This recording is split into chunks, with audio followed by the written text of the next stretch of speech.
This is The Sport, an open and honest conversation about life and love and everything in between with me, STL Yamumo. You get to University of Nairobi. Yeah.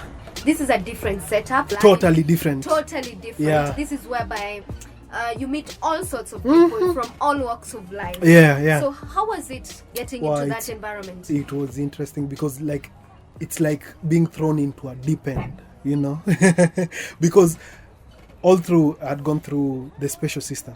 Yeah. Tika primary for the blind, Tika high school for the blind. Now this is university, it's inclusive. Everyone is here. And I also have to transition from doing braille to dealing with soft copy. This is where I really worked on my sense of self and esteem to a point where now it's soundproof. No, not soundproof, bomb-proof. Anything you drop on me now, like I make blind jokes, come on. For instance? Like for instance, I want to go for a shooting range, yeah? To make the blind shots. And the blind spots. Wow. I like that your confidence is up there, and Yani, we're not here for a pity party. This is a pity party, man. No man. pity party. You know what I came to realize? In life, you get what you are. You attract who you are. Yeah, not what you want. Some reflections up, Yeah.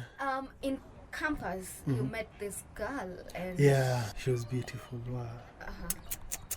And this was now a new experience, but now this was going to be my next big move, from my previous relationship. Okay.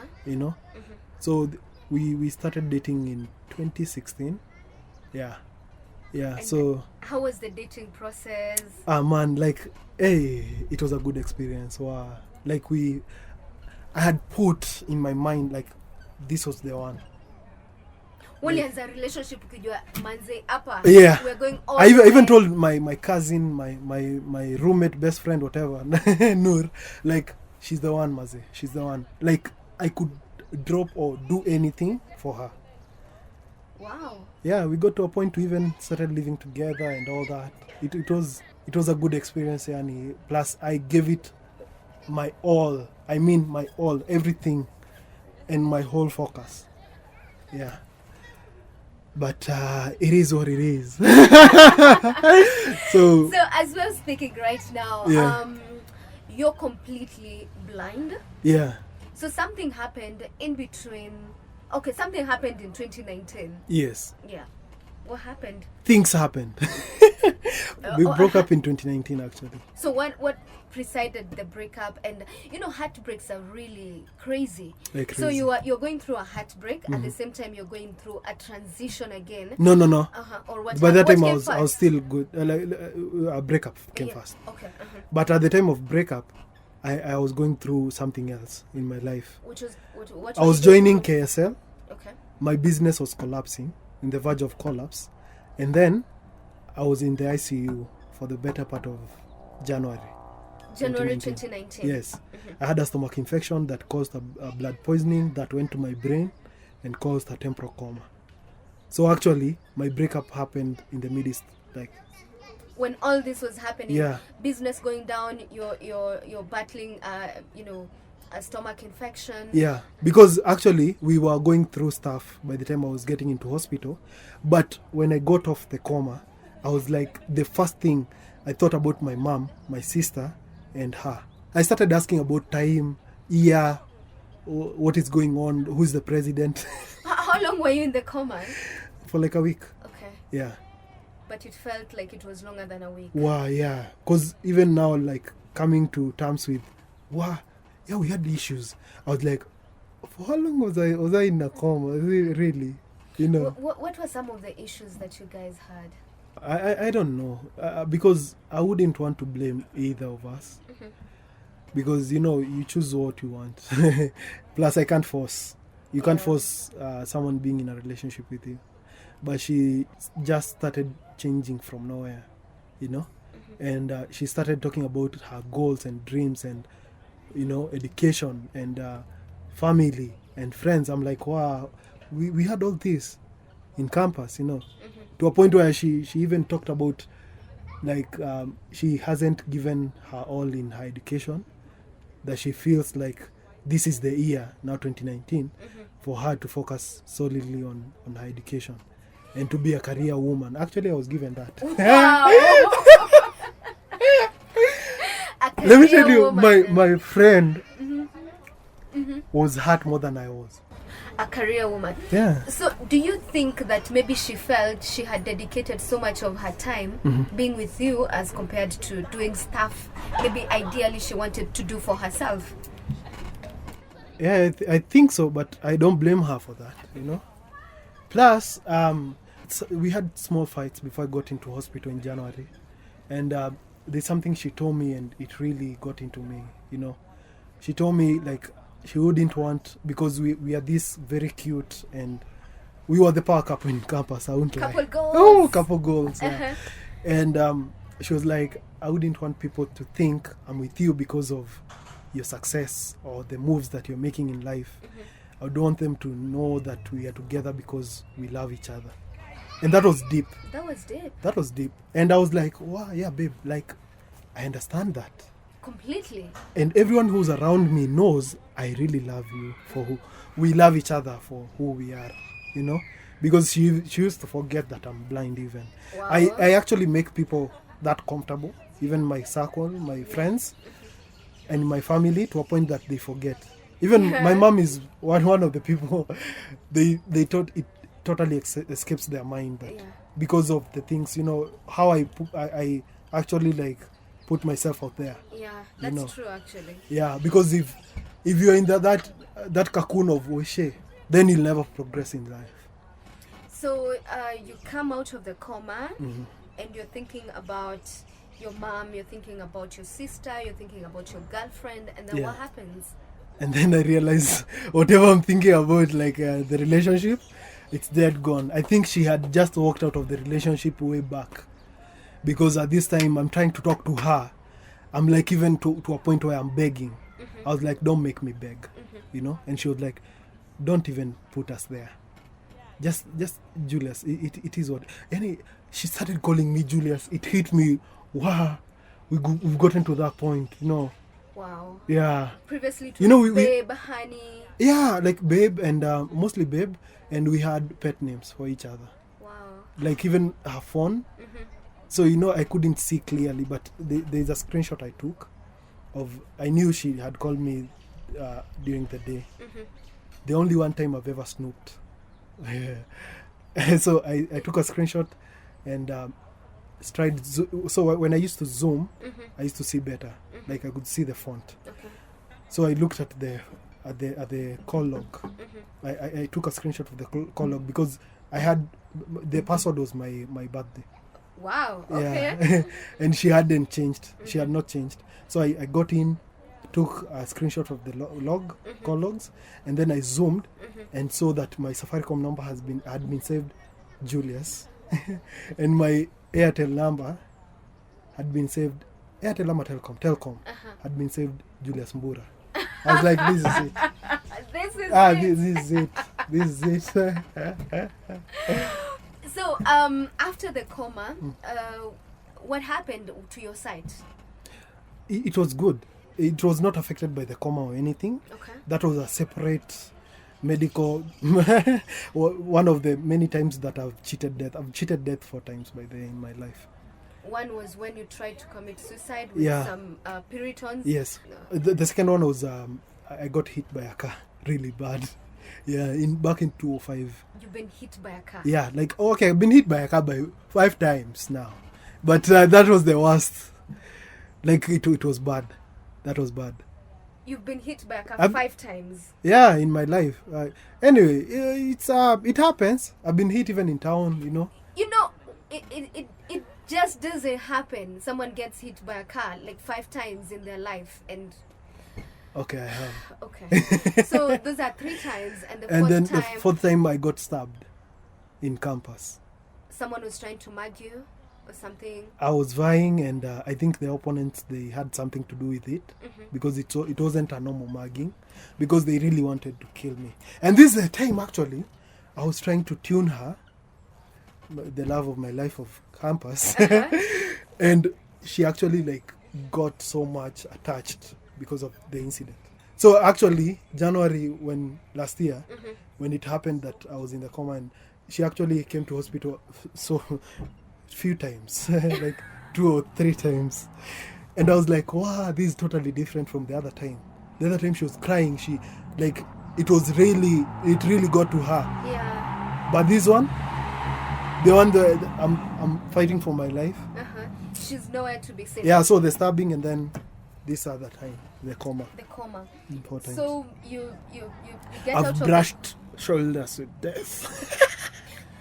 I'm tempted to ask, when you look back at such incidents, do you get terrified of death? What feelings come to you when you think about those instances when you've cheated death so closely? Yeah. You know the reason why I really got into poetry, like I got back to poetry last year, was those reasons. Because I used to have insomnia. I could go 3 days without sleeping. Because when I was in the coma, something happened. My brain was registering everything that was going around. The ambulances, everything. My mom crying, everyone being around me and having that sorrowful, So it started manifesting in my nightmares. So I couldn't sleep. So I used to write. Most of my pieces, I did them at that period where I couldn't sleep. Okay, so here you are out of a relationship, but don't go through your phase, your heartbreak. Your heartbreak is one time. So I think there are 5 because heartbreak is another one. True. Because for the longest time, I was like, I'm one person who will never get heartbroken. Yeah. And then it happened. So you've cheated death 5 times. Yeah. Because heartbreak is one time whereby mtu ana feeling like you're just your about heart to die. dies. Your heart dies. You don't feel like anything has value, has meaning. As you're going through the emotions of a heartbreak, and then what happens to your eyes again?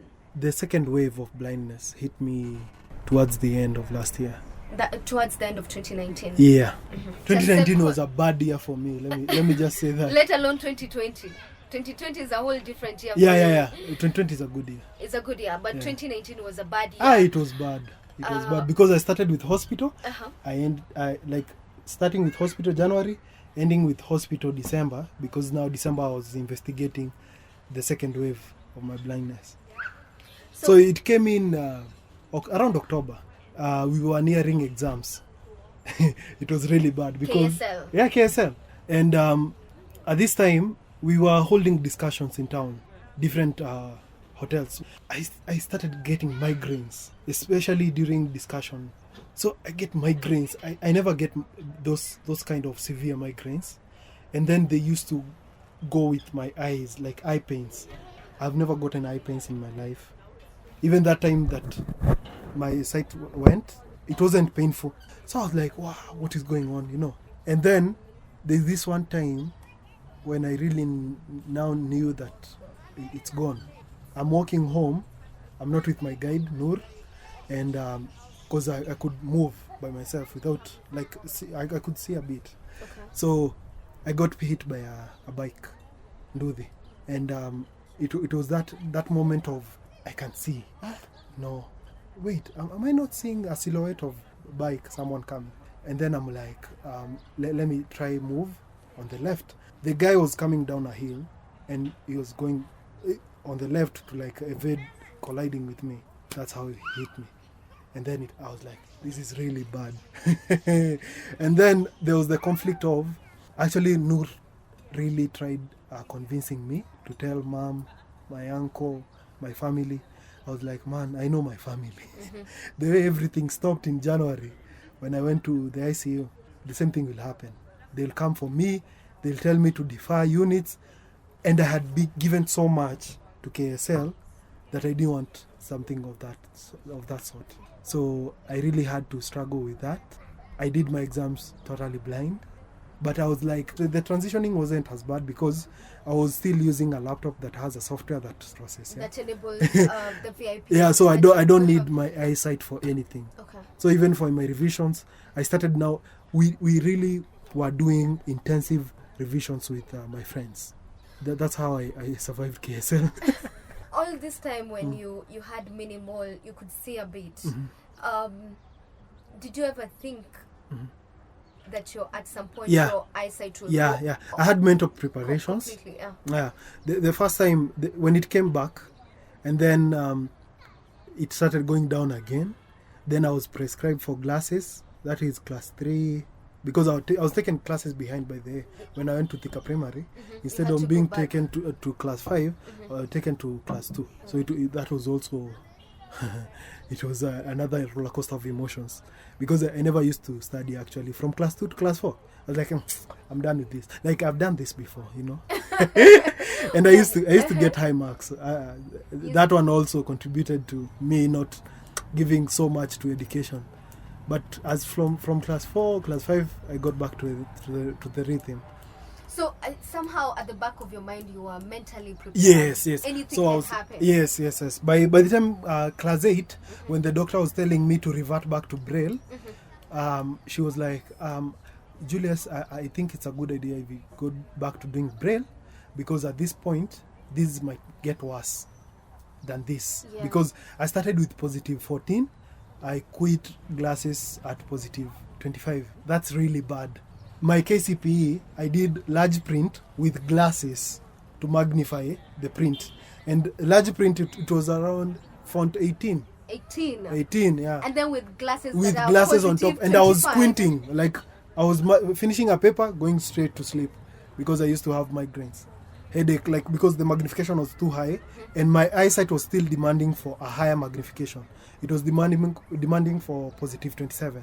So the doctor was like, I can give you positive 27. There's no problem. I can give you. But then, in a year or less, your eyes will also demand a positive 30. I've seen this trend before. Yeah. So you'd rather preserve the small sight you have for mobility and the few things that you do, and do Braille. Okay. That was the thing that informed me and my mom to actually go to Thika High School for the Blind instead of hustling. In 2019, you become completely blind. So is the condition, is it curable? It's not. It got aggravated by an infection that comes along the way. The strain of the condition that I have, it gets worse in your mid-20s. The infection is called uveitis. It brings about a condition still in the maculopathy family called retinitis pigmentosa. It now damages the retina actively. It's irreversible because it's something really tricky to work with the retina, because retina is a bundle of nerves and codes, because the information that is taken from the lenses is coded information. The retina has cones and rods. So they interpret they are called photoreceptors. Okay. So they interpret, it's like a camera, yeah? So they process and then they take the information to the optic nerves. So you see, it's something really tricky but there's there has been research on stem cells, replacing stem cells. And also there's this doctor in the US that is working on a solution where she gets to use a microfiber optic camera to connect the lens to the optic nerves. Okay, wow. Which would be sounds super very expensive. technical. Yeah. So 2020 has clearly been one of those years that has been difficult for a lot of us, but you say 2020 has been a good year for you. How good can it be? How good can it be? Yeah. 2019, going all through that, I deleted all my social media accounts. Okay. I came back 2020 February. But also, let's talk about other things that you're able to do, like you can bake. Yes. You can cook. Yeah. You do your own laundry. Yeah. Everything. Yeah. I live by myself, in short. So you can do so much by yourself, but also so we talk a little bit about how your interests grew in baking, and also you being a car enthusiast. That's grand. So baking, I stumbled into baking through my ex. She had passion, like, hey, the guy could bake. So from that, having time with her and knowing what to do here and there, then I picked up, and so this year I really wanted to tap into everything that I like and everything that I'm passionate about. Baking apparently is one of them. Wow. See what love can do, eh? Yeah, man, yeah. And then being a car enthusiast, I have been for the longest time, since I was small. I used to draw a lot, and I used to draw cars. I remember the last drawing of a car I did was of a Musso. Wow. Back in the 90s, there is this luxurious car that came that was being driven by MPs and big people, ambassadors. So it was Musso or Pajero.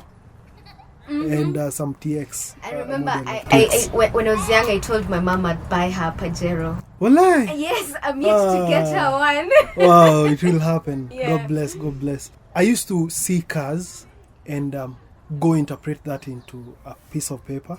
At that time, I didn't know the different types of cars. So we have hatchbacks, we have saloon cars, we have the sedans, we have SUVs. I didn't know all that. I was young. I was like 8 or 7. But I knew there's a way you can shape the side profile of a car for it to look big and to be big. That's an SUV. Okay. And there's a way you can slim it and make it sleek for it to be like a supercar. So by this time, I'm following much on hip-hop and all that. So on the videos, they used to have the Lamborghinis, Maserati, So, yeah. So from there, and also the culture that I've grown up with, the hip-hop culture, it has put me on that. And also being a young boy, a dream of a young boy owning a big car and driving. Actually, the first thing that really devastated me when I lost sight the first time, I was like, I'll never drive again, That hit me badly. Then in campus, I was like, how about I just start defeating my fears, one by one. So I started by riding a motorbike. And then because I understand the mechanism of shifting gears and all that, I was like, driving a car will be even simpler. The only thing I need to know is steering control. Okay. And it was. So I learned how to drive with my roommate's mom's car. A wing road, maze. Wow. Yeah. And you have a Julio Supercharge. The channel. A vlog that you talk about cars. Yeah. But you talk about cars through feel and touch. Touch and feel. Touch and feel. Yeah. Using your third eye. Wow. Yeah. So this year, when I decided now, like my theme, I normally have themes for different years. So my theme for this year is to push boundaries that haven't been pushed before. Okay. And through that, to get to do that, I need to tap into things that I love. And things like I decided just to work on my talents and gifts and skill set and anything that I can put my hands on. So I saw an opportunity. Before Julio Supercharge, I had so many ideas of starting a fashion show, starting a vlog about my life and everything. I was like, no one will watch my...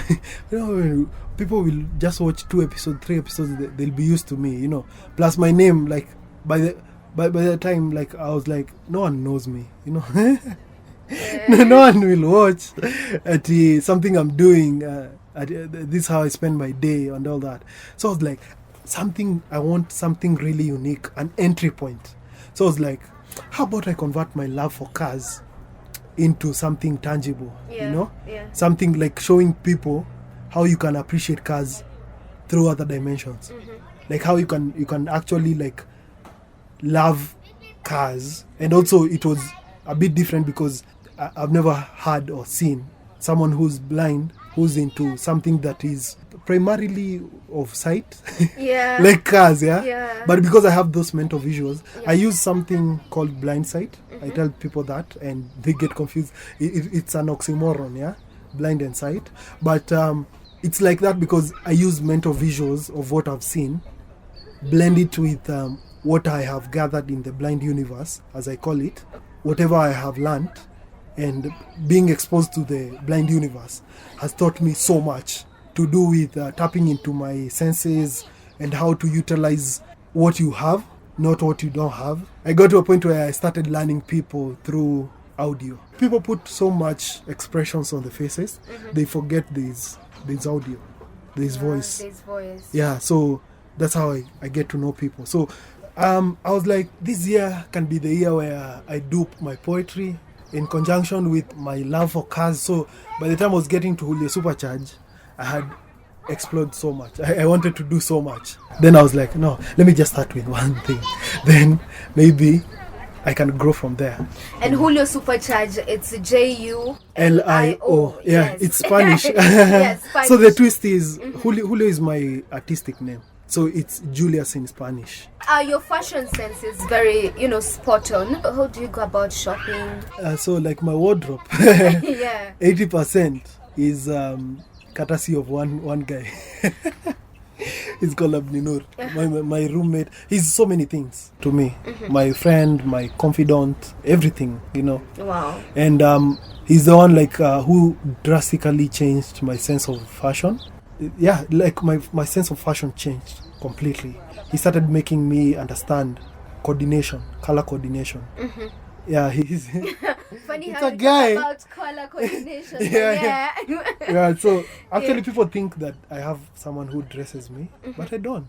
Like I know all my clothes. And you know what matches with what. Yes. So having lived both lives, whereby one you can see and the other one you can't see, do you think that most of the time humans take a lot for granted? We do. And let me say, especially men, we take it for granted.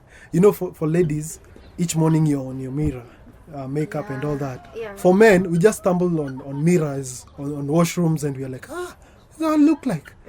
So I think I never spent much of my time Face. admiring myself. Now Yeah. people are telling me I look like Chadwick. I'm like, what? But do people tell you look good? Yeah, it has come up.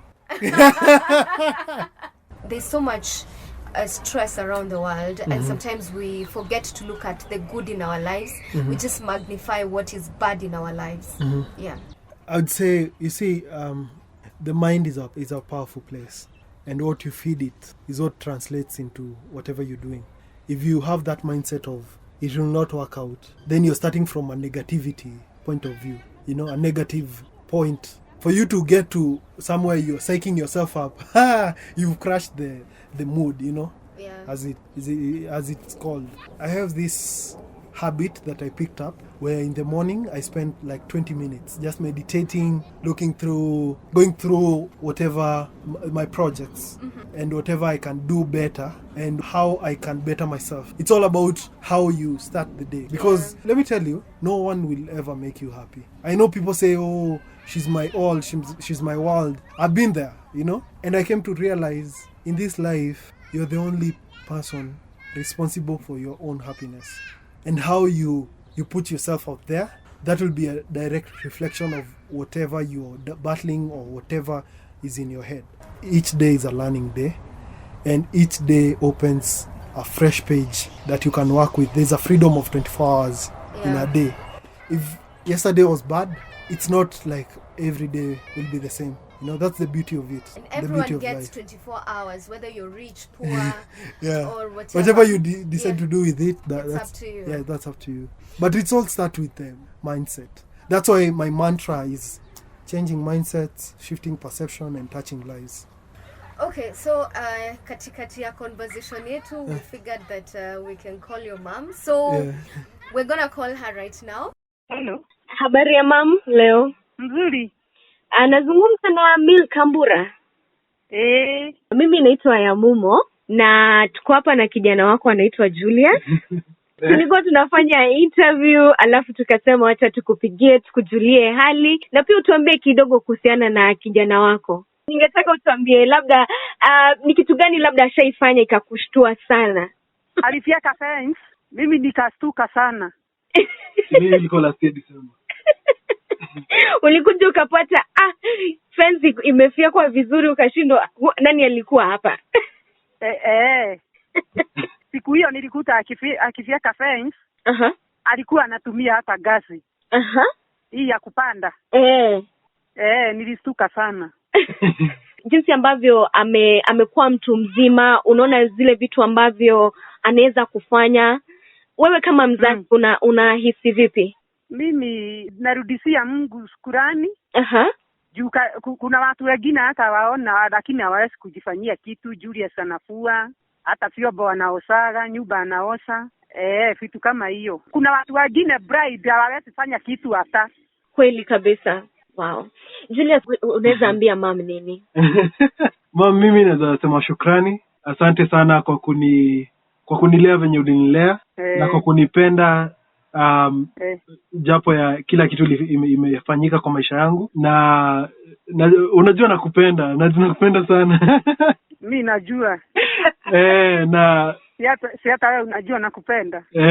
Sana. Na mimi najua tumepitia mengi na wewe. Wewe ni hero kwangu. Ni kweli. Kuna wazazi ambao wako na watoto ambao ni tofauti. Labda ungewapa moyo, ungewaambia nini?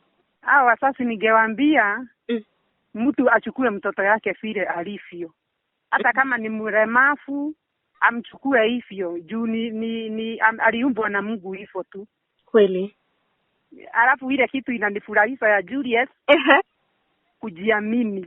Wow, that is true. Very true. Kweli kabisa. Confidence level zake ziko tu huko juu.